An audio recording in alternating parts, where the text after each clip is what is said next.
एक स्लेक चक्र या C4 चक्र, हेज स्लेक चक्र या C4 चक्र, ये हम पढ़ेंगे। कल हमने C3 चक्र पढ़ा था और आज हम पढ़ेंगे C4 साइकिल।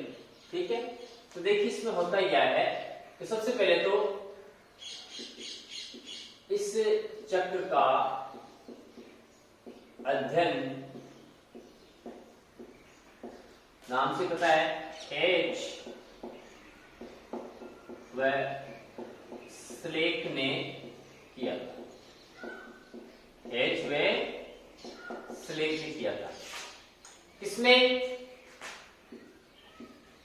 जो मोनोकोट्स होते हैं, एक बीजपत्री पादप हैं, मक्का गन्ना की पत्तियों में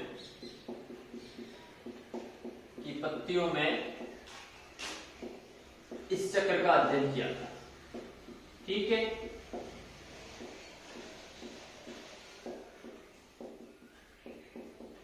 ये जो C4 साइकिल होता है, ये आपके मोनोकोट्स जो एक बीजपत्री पादप होते हैं उनकी मुख्य विशेषता होती है।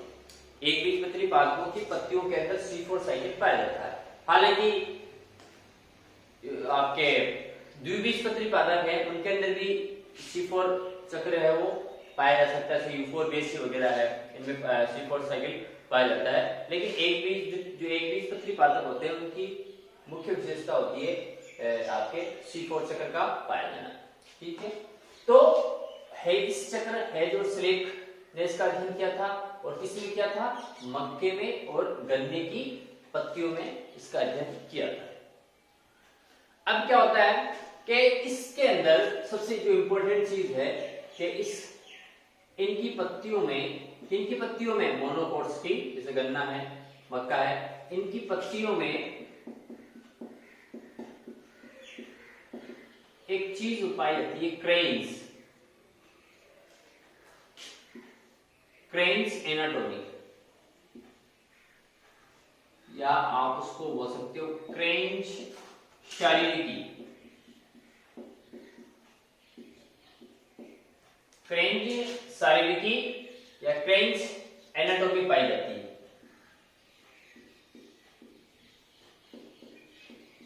ठीक है ना, इनकी पत्तियों में क्रेन्स एनाटोमी या क्रेन्स शारीरिकी पाई जाती है, ये इसकी मुख्य विशेषता है। अब क्रेन्स शारीरिकी या क्रेन्स एनाटोमी में क्या होता है कि जो क्रेन्स शारीरिकी है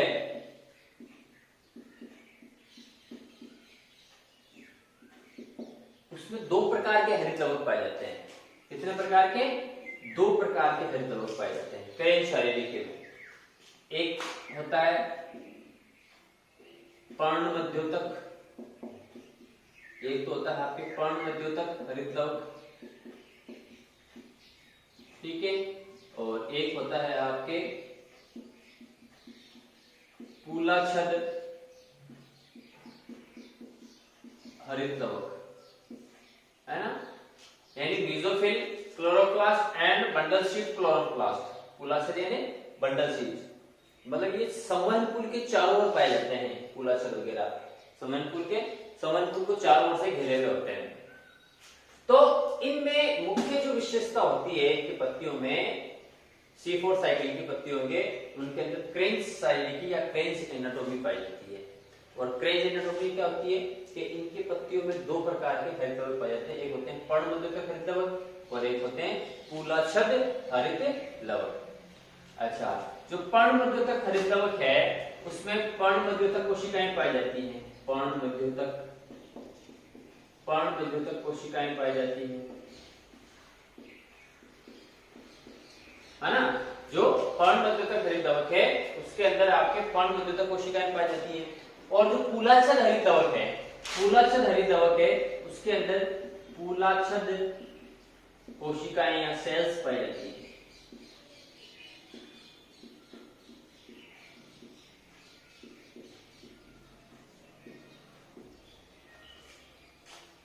ठीक है ना, जो क्रेन्स शारीरिकी एक क्रेन्स एनाटोमी में उसमें दो प्रकार के हरित लवक पाए जाते हैं। दो प्रकार के हरित लवक,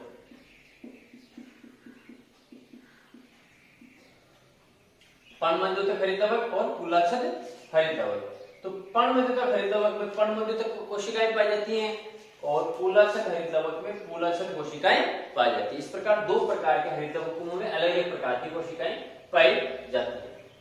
अब देखिए इसका जो चक्र है वो चलता किस प्रकार है। जैसे मैंने यहाँ पर बनाया है रेखा चित्र के हिसाब से हम समझेंगे कि जो C4 साइकिल है वो किस प्रकार चलता है ना, C4 साइकिल। तो इसमें देखो आप कि सबसे पहले जो कार्बन डाइऑक्साइड है, कौन सी, जो एटमॉस्फेयर में है, वायुमंडलीय जो कार्बन डाइऑक्साइड है, वायुमंडलीय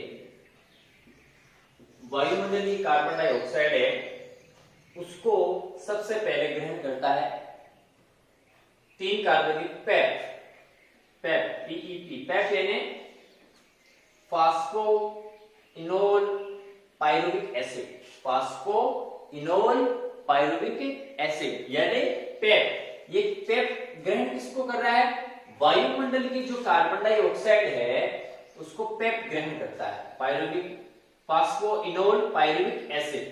ठीक है, अब क्या होता है कि ये जो पेप बना है इसका कार्बोक्सिलेज एंजाइम की उपस्थिति में कार्बोक्सिलीकरण होता है ना। कार्बोक्सिलेज एंजाइम की उपस्थिति में इस पेप का क्या होगा, कार्बोक्सिलीकरण हो जाएगा। तो कार्बोक्सिलीकरण होगा तो यहां पर देखिए CO2 आकर जुड़ेगी, कार्बन आकर जुड़ेगा, तो ये क्या बन जाएगा, ये बन जाएगा OAA, या OAA को कहते हैं ऑक्जेटो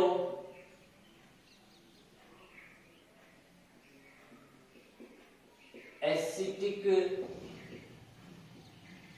एसिड है, ऑक्जेटो एसिटिक एसिड या ऑक्जेलो एसिटिक एसिड OAA। अब ये देखो कितने कार्बन युक्त है, ये 4 कार्बन युक्त है। ऑक्जेलो एसिटिक अम्ल है, एसिड कह दो आप, ये कितने कार्बन युक्त है, ये 4 कार्बन युक्त है। चूंकि ऑक्जेलो एसिटिक एसिड ये क्या है, ये आपका प्रथम स्थायी उत्पाद होता है इस चक्र का, हेल्सलेट चक्र का जो प्रथम स्थायी उत्पाद होता है वो क्या होता है, वो होता है आपके ऑक्जेलो एसिटिक एसिड OAA। जिस प्रकार C3 चक्र में क्या था, PGF phosphoglyceric acid 3PGA 3 carbon युक्त, इसको हम C3 साइकिल कह रहे थे। यहां पर C4 साइकिल में क्या हो रहा है, प्रथम जो स्थायी उत्पाद है ऑक्जेलो एसिटिक एसिड है OAA जिसे हम बोलते हैं, ये प्रथम स्थायी उत्पाद है, इसलिए इस चक्र को हम हेल्सलेट चक्र के साथ साथ C4 साइकिल भी कहते हैं। अब देखो क्या होता है, अब ये बात ध्यान में रखना है कि हमने अभी पहले मैंने बताया आपको कि C4 साइकिल चलता है वो मोनोकोट्स में होता है, यानी एक बीजपत्री मक्का गन्ना की पत्तियों के अंदर होता है अधिकांशतः, और उनमें 2 प्रकार के हरितद्रवक पाए जाते हैं, एक होता है आपके पर्णमध्योतक हरितद्रवक और एक बंडल शीट यानी पुलाछद हरितद्रवक। दोनों में पर्णमध्योतक हरितद्रवक में पर्णमध्योतक कोशिकाएं, पुलाछद में पुलाछद कोशिकाएं पाई जाती है। तो पहले हम बात कर रहे हैं पर्णमध्योतक कोशिकाओं में होने वाला कार्य, तो भाई पर्णमध्योतक कोशिकाओं में किस प्रकार क्या क्या चीजें बन रही है, ठीक है ना। तो ये सब बातें हम कर रहे हैं वो पर्णमध्योतक कोशिकाओं में हो रहा है अभी तक। पहले सबसे पहले वायुमंडल की ये पर्णमध्योतक कोशिकाएं क्या करेंगी, इनमें ये वायुमंडल की जो कार्बन डाइऑक्साइड इसको ग्रहण करेगी। इस कार्बन डाइऑक्साइड को कौन करेगा, 3 कार्बन युक्त पेप करेगा, फास्फोइनोल पायरुविक एसिड यानी पेप इसको ग्रहण करेगा। फिर इस पेप का कार्बोक्सिलीकरण होगा, किसके, कार्बोक्सिलेज एंजाइम की उपस्थिति में कार्बोक्सिलीकरण होगा, जिसके कारण ये पेप किसमें बदल जाएगा, 4 कार्बन युक्त OAA यानी ऑक्जेलो एसिटिक एसिड। चूंकि ये 4 कार्बन युक्त है और ये प्रथम स्थायी उत्पाद होता है इस साइकिल का, हेल्सलेट साइकिल का, इसलिए इस साइकिल को हम क्या कहते हैं, C4 साइकिल भी इसको हम कहते हैं। अब क्या होगा, अब शीघ्र ही क्या होगा, ये जो ऑक्जेलो एसिटिक एसिड है उसमें देखिए NADPH2 का क्या हो जाएगा, अपचयन हो जाएगा। NADPH2 का अपचयन किसमें हो जाएगा, NADP में, यानी NADPH2 NADP में क्या हो जाएगा, चेंज हो जाएगा।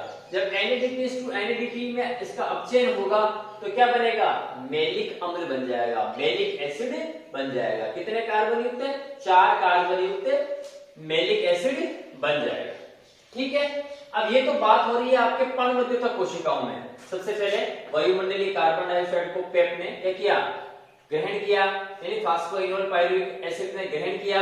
फिर इसका क्या हो जाएगा, कार्बोक्सिलीकरण होगा कार्बोक्सिलेज एंजाइम की उपस्थिति में, जिसके कारण 4 कार्बन युक्त ऑक्सैलो एसिटिक एसिड का निर्माण होता है। फिर इस ऑक्सैलो एसिटिक एसिड है उसमें NADPH2 का अपचयन होता है NADP में, जिसके कारण किसका निर्माण होता है, 4 कार्बन युक्त मैलिक एसिड का निर्माण होता है। अब क्या होगा, चूंकि पर्णमध्युतक कोशिकाओं के पास में ही क्या है कि जो पर्णमध्युतक कोशिकाएं हैं आपके, पर्णमध्युतक कोशिकाएं सेल्स हैं, उनके पास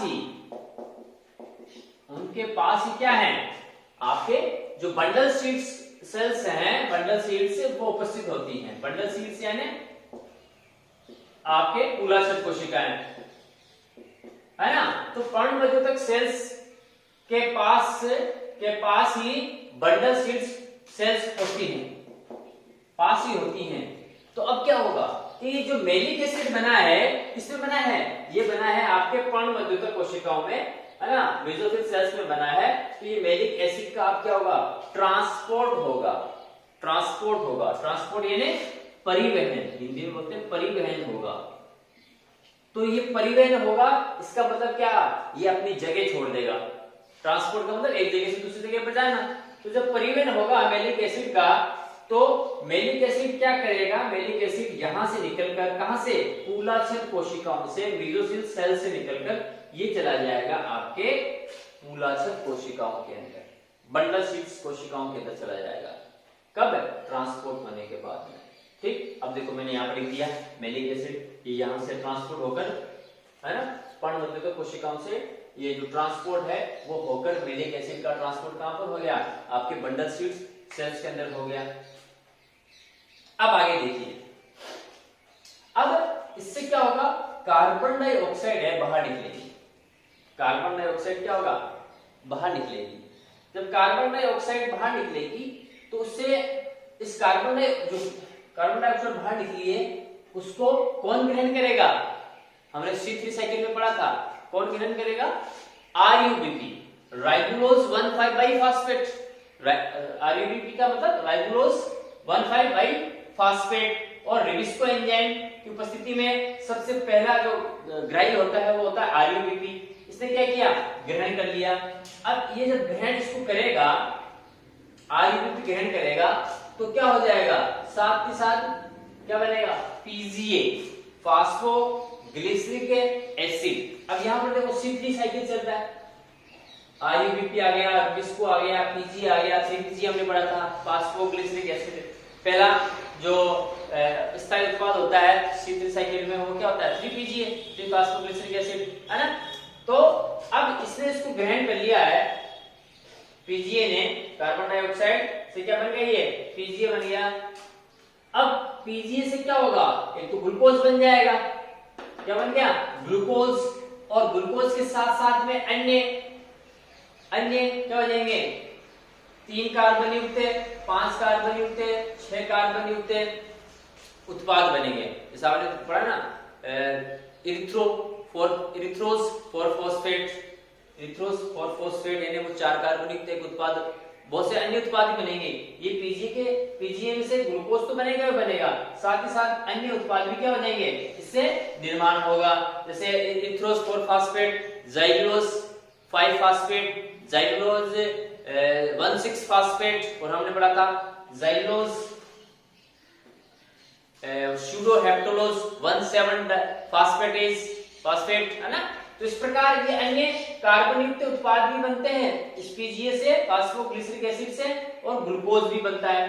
अब चूंकि यहाँ पर इसे इतनी चल रही है PGA, रिबिस्को, RUBP, है ना, तो ये तो यहाँ पर कौन सा साइकिल चल रहा है, C3 साइकिल चल रहा है। अब यहाँ पर देखो कार्बन डाइऑक्साइड निष्कासन हुई तो क्या होगा, कार्बन डाइऑक्साइड निष्कासन होगा तो अब देखो वापस ये NADP है वो NADPH2 में क्या हो जाएगी, ऑक्सीकृत हो जाएगी। NADP यहां पर तो NADPH2 NADP में चेंज हो रहा है और यहां पर NADP किसमें वापस बदल जाएगी, NADPH2 में बदल जाएगी। अब NADPH2 में बदल गया तो यहां पर दो उत्पाद बने, इस मैलिक एसिड से दो उत्पाद बन गए। एक तो कार्बन डाइऑक्साइड, ये कार्बन डाइऑक्साइड का देखो हमने यहाँ पर देखो फिक्सेशन कर दिया, कार्बन डाइऑक्साइड अपना काम कर चुकी है, वो फिक्स हो गई है, स्त्रीकरण हो गया है ना। कार्बन डाइऑक्साइड से PGA बना, सबसे पहले रुबिस्को एंजाइम ने, रुबिस्को एंजाइम की उपस्थिति में RUBP ने इसको ग्रहण किया, फिर उससे 3 कार्बन युक्त PGA बन गया, फास्फोग्लिसरिक एसिड बन गया। फास्फोग्लिसरिक एसिड से क्या बना, ग्लूकोज का निर्माण हुआ। इसके साथ साथ बहुत से 4 कार्बन युक्त, 5 कार्बन युक्त, 6 कार्बन युक्त, 7 कार्बन युक्त उत्पाद बने। इरिथ्रो 4 फास्फेट 4 कार्बन युक्त है, ज़ाइलोज 5 फास्फेट 5 कार्बन युक्त है, ज़ाइलोज 1,6 डाइफास्फेट 6 कार्बन युक्त है, सूडो हेप्टोलेज 1,7 डाइफास्फेट ये 7 कार्बन युक्त है। इस प्रकार अन्य उत्पाद भी बने, है ना। अब ये काम तो उसको क्या हो गया, कार्बन डाइऑक्साइड का जो काम था फिक्सेशन का वो हो गया, है ना, फिक्सेशन का स्त्रीकरण का ये हो चुका है। अब यहाँ पर क्या हो रहा है, साथ ही साथ कार्बन डाइऑक्साइड भी बन रहा है और एक और उत्पाद बन रहा है पायरुविक एसिड। क्या है, पायरुविक एसिड। NADPH2 में चेंज हो रहा है, ठीक है, लेकिन एक और उत्पाद बन रहा है कार्बन डाइऑक्साइड के साथ साथ में मैलिक एसिड से, वो है आपके पायरुविक एसिड। अब जिस तरीके से आपके मैलिक एसिड का ट्रांसपोर्ट हुआ था किसके अंदर, बंडल सीड्स कोशिकाओं के अंदर, जिस तरीके से मैलिक एसिड का ट्रांसपोर्ट हुआ था, अब वापस यहां पर रिवर्स ट्रांसपोर्ट होगा। पहले मैलिक एसिड गया था कहां पर, बंडल सीड सेल्स के अंदर। अब पायरुविक एसिड जो यहां पर बना है वो पायरुविक एसिड का ट्रांसपोर्ट होगा किसके अंदर, आपके मेसोफिल सेल्स के अंदर, पर्णमधुकर कोशिकाओं के अंदर पायरुविक एसिड का क्या हो जाएगा, ट्रांसफर हो जाएगा। अब देखो यहाँ पर जो मैलिक एसिड से कार्बन डाइऑक्साइड और जो पायरुविक एसिड नामक 2 उत्पाद बने हैं, 2 प्रोडक्ट बने हैं, उनमें कार्बन डाइऑक्साइड का तो काम हो गया, उसका स्त्रीकरण हो चुका है ना, NADP से NADPH2 बन चुका है और पायरुविक एसिड बन गया है। अब ये पायरुविक एसिड है, उसका क्या हो जाएगा, ट्रांसपोर्ट हो जाएगा, परिवहन होगा और पायरुविक एसिड बंडल सीड्स कोशिकाओं से चलकर कहां पर पहुंच जाएंगे, पर्णमधुकर कोशिकाओं के अंदर पहुंच जाएंगे। क्योंकि दोनों कोशिकाएं पास-पास में हैं, बंडल सीड्स कोशिकाएं और आपके पर्णमधुकर कोशिकाएं पास-पास में हैं, इसलिए ये पायरुविक एसिड है वो ट्रांसपोर्ट होगा, परिवहन करेगा और यहाँ पर आ जाएगा, पर्णमधुकर कोशिकाओं में पहुंच चुका है। अब देखो यहाँ पर ये पर्णमधुकर कोशिकाओं के अंदर आ गया है पायरुविक एसिड। अब ये pyruvic acid pyruvic phosphate dikinase PPDK, pyruvic phosphate dikinase, है ना, PPDK जिसे हम बोलते हैं, उसके कारण किसमें बदल जाएगा, ये पायरुविक एसिड ये बदल जाएगा आपके पेप्ट के अंदर, यानी फास्फोइनोल पायरुविक एसिड पेप्ट के अंदर बदल जाएगा। साथ ही जो ATP है वो किसमें बदल जाएगी, AMP, एडिशन मोनोफास्फेट, है ना, एडिशन ट्राइफास्फेट किसमें जाएगा, एडिशन मोनोफास्फेट AMP में क्या हो जाएगी, कन्वर्ट हो जाएगी। और वापस जब पेप बन गया, पायरुविक एसिड से क्या बना, पेप बना, वापस अब पेप ने क्या वही चक्र शुरू हो जाएगा। वायुमंडल की कार्बन डाइऑक्साइड को ग्रहण किया, फिर उसका कार्बोक्सीकरण हुआ, OAA का निर्माण हुआ, ऑक्सैलोएसिटिक एसिड का, और NADPH2 का क्या हो जाएगा, ऑक्सीजन NADP का निर्माण। तो इस प्रकार ये वापस ये चक्र है, ये क्या होता है, चलता रहता है। तो इस चक्र को हम क्या कहते हैं, C4 साइकिल कहते हैं, हेज या स्लेज चक्र, ठीक है। अब यदि हम देखें इसके अंदर इस C4 पादपों की संरचनात्मक विशिष्टता के, जो C4 पादप होते हैं उनमें किस प्रकार संरचनात्मक विशेषता है वो होती है। तो सबसे पहले देखो हमने पहले मैंने आपको बताया है कि भाई C4 जो पादप होते हैं, C4 पादपों में क्या होते हैं? दो प्रकार के हरितवक पाए जाते हैं, दो प्रकार के हरितवक। ठीक है, अब दोनों प्रकार के जो हरितवक हैं, एक तो हरितवक होता है आपके पुलाछद हरितवक, और एक होता है आपके पर्णमध्योतक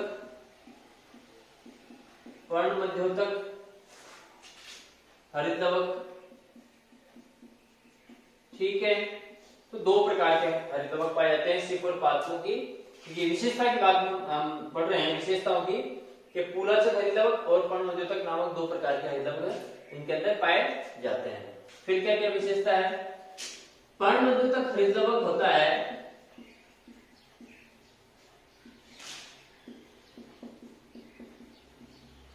ये क्या होता है? ग्रेना युक्त होता है।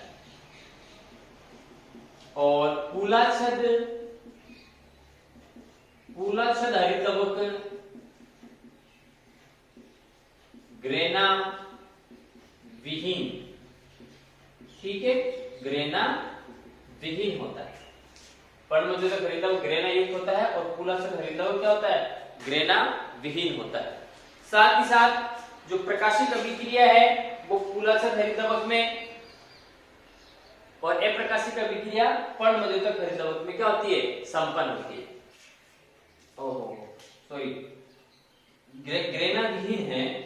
अच्छा देखो, पर्णमध्योतक हरितवक है, थोड़ा आपने करेक्शन करना पड़ेगा कि पर्णमध्योतक हरितवक है वो क्या है? ग्रेना युक्त है। इसलिए आपको पता है प्रकाशिक अभिक्रिया कहाँ होती है? ग्रेना में। तो यहाँ पर क्या होगी? प्रकाशिक अभिक्रिया होगी। कहां पर? पर्णमध्योतक हरितवक के अंदर। चूंकि बंडल स्वीट हरितवक क्या है? ग्रेना विहीन है, यहाँ पर ग्रेना नहीं पाई जाती, यानी यहाँ पर क्या होती है? अप्रकाशिक अभिक्रिया होती है। कौन सी अभिक्रिया? अप्रकाशिक अभिक्रिया होती है। तो यह होती है आपके C4 पादपों की संरचनात्मक विशिष्टता कि भाई इसमें दो प्रकार के। सबसे मेन चीज तो ये है, इसके अंदर क्रेंच एनाटॉमी होती है। क्रेंच पत्तियों में क्रेंच शारीरिकी पाई जाती है। और क्रेंच शारीरिकी का मतलब ये है कि इसमें दो प्रकार की जो हरितवक हैं क्लोरोप्लास्ट वो पाए जाते हैं। एक तो होता है आपके उनके क्या बोलते हैं उससे पर्णमध्योतक हरितवक, और एक होता है आपके बंडल सीट या पुलाछद। पर्णमध्योतक में पर्णमध्योतक सेल्स पाई जाती हैं और बंडल सीट्स के अंदर यानी पुलाछद के अंदर पुलाछद कोशिकाएं उपस्थित होती हैं। पर्णमध्योतक जो सेल्स हरितवक होता है वो ग्रेना युक्त होता है और पुलाछद हरितवक वो ग्रेना विहीन होता है। इसलिए जो प्रकाशिक अभिक्रिया होती है वो कहाँ होती है? आपके पर्णमध्योतक में होती है। और अप्रकाशिक अभिक्रिया कहाँ होती है? पुलाछद या बंडल सीट से क्लोरोप्लास्ट के अंदर संपन्न होती है। अब फिर से एक बार देख लो, सबसे पहले वायुमंडल की कार्बन डाइऑक्साइड को किसने किया? पेट ने ग्रहण किया। पेट का कार्बोक्सिलीकरण हुआ। कार्बोक्सिलेज एंजाइम की उपस्थिति में 4 कार्बन युक्त ऑक्सैलो एसिटिक एसिड का निर्माण हो गया। ये क्या होता है? प्रथम स्थायी उत्पाद कहलाता है। फिर यहां से अपचयन होगा, NADPH2 का अपचयन हो गया NADP में, जिसके कारण किसका निर्माण हो गया? 4 कार्बन युक्त मैलिक एसिड का। ये इस मैलिक एसिड का ट्रांसपोर्ट होगा इसमें पर्णमध्योतक कोशिकाओं के पास में ही उपस्थित पुलाछद या बंडल सेल्स के अंदर। तो मैलिक एसिड यहाँ पर पहुंच जाएगा। यहाँ पर अब C3 साइकिल चलेगा। मैलिक एसिड से कार्बन डाइऑक्साइड क्या बनेगा? कार्बन डाइऑक्साइड बनेगा। इस कार्बन डाइऑक्साइड का रुबिस्को एंजाइम ग्रहण करेगा। रुबिस्को एंजाइम की उपस्थिति में RUBP है ना, राइबोलोज 1,5 बाइफॉस्फेट ग्रहण करेगा, जिसके कारण TGA का निर्माण होता है 3 फास्फोग्लिसरिक एसिड का, जिसके कारण ग्लूकोज का निर्माण होगा। और विभिन्न चरणों से होते होते विभिन्न प्रकार के उत्पाद बनेंगे, जिसमें C3, C4, C5, C6, C7 ये कार्बनिक उत्पादों का निर्माण होता है ना। और यहाँ पर जब मैलिक एसिड से कार्बन डाइऑक्साइड का निर्माण हुआ तो साथ साथ पाइरुविक एसिड भी बनता है और NADPH2 में क्या हो जाती है? बदल जाती है। पाइरुविक एसिड का फिर वापस ट्रांसपोर्ट होगा, पुलाछद कोशिकाओं से ट्रांसपोर्ट हो गया कहाँ पर? आपके पर्णमध्योतक कोशिकाओं में। यहाँ पर पाइरुविक एसिड आ गया। Pyruvic acid pyruvic phosphate dikinase PPD की उपस्थिति में वापस किस में बदल जाएगा? पेप में बदल जाएगा। और ATP AMP में चेंज हो जाएगी। जब पेट पे बदल गया तो वापस पेट क्या करेगा, वायुमंडलीय कार्बन डाइऑक्साइड को ग्रहण करेगा और ये चक्र है फिर वो क्या होता है, चलता रहता है। यदि हम C3 और C4 चक्र में यदि अंतर देखें तो यहाँ पर कुछ प्रमुख अंतर, अभी हमने C3 और C4 साइकिल हम देखा था तो उसमें कुछ प्रमुख अंतरों की हम बात करेंगे। देखिए क्रेन शारीरिकी, क्रेन एनाटॉमी हमने देखा है कि क्रेन एनाटॉमी है वो सिर्फ कहां पाई जाती है, C4 साइकिल के अंदर ही होती है क्रेन शारीरिकी, C3 साइकिल के अंदर क्रेन शारीरिकी नहीं होती। तो यहाँ पर क्या है, क्रेन शारीरिकी C3 साइकिल के अंदर ये अनुपस्थित होती है, C4 साइकिल के अंदर उपस्थित होती है। ठीक है। दूसरा है प्रथम स्थायी उत्पाद। अच्छी तरह से अब आप परिचित हो चुके हैं कि C3 साइकिल के अंदर प्रथम स्थायी उत्पाद क्या बनता है, 3 कार्बन युक्त PGA, है ना, 3 कार्बन युक्त PGA phosphoglyceric acid. Phosphoglyceric acid कितना कार्बन युक्त होता है, 3 कार्बन युक्त होता है। और C4 साइकिल के अंदर 4 कार्बन युक्त OAA ऑक्जेलो एसिटिक एसिड प्रथम स्थायी उत्पाद बनता है। ठीक है, अलग अलग हो गया। CO2 का स्थिरीकरण C3 साइकिल में तो कहां पर होता है, पर्णमध्योतक सेल्स में होता है और इसके अंदर चूंकि 2 प्रकार के हरित लवक होते हैं इसलिए कार्बन डाइऑक्साइड का स्थिरीकरण कहां पर होता है, मूलाशय में पर्णमध्योतक कोशिकाओं के अंदर। फिर आपने देखा होगा कि जो कार्बन डाइऑक्साइड का जो प्रथम ग्राही होता है, प्रथम ग्राही सबसे पहले ग्रहण करता है कार्बन डाइऑक्साइड को, कौन, C3 साइकिल के अंदर, वो हमने पढ़ा है RUBP, है ना, राइबोलोज 1,5-बाइफास्फेट। जो हमने C3 साइकिल देखा था तो राइबोलोज 1,5-बाइफास्फेट है RUBP। वो कौन क्या करता है, वो करता है कार्बन डाइऑक्साइड को सबसे पहले ग्रहण करता है। जबकि C4 साइकिल में कौन ग्रहण करता है, पेप, फास्फोइनोल पाइरुविक एसिड। पेप यानी फास्फोइनोल पाइरुविक एसिड। तो C3 साइकिल में तो सबसे पहले कार्बन डाइऑक्साइड को ग्रहण करने वाला RUBP है और C4 साइकिल में क्या है, पेप है। फिर प्रकाश शोषण यहाँ पर उपस्थित होता है और C4 साइकिल में क्या होता है, अनुपस्थित होता है। ठीक है, तो आज के लिए इतना है।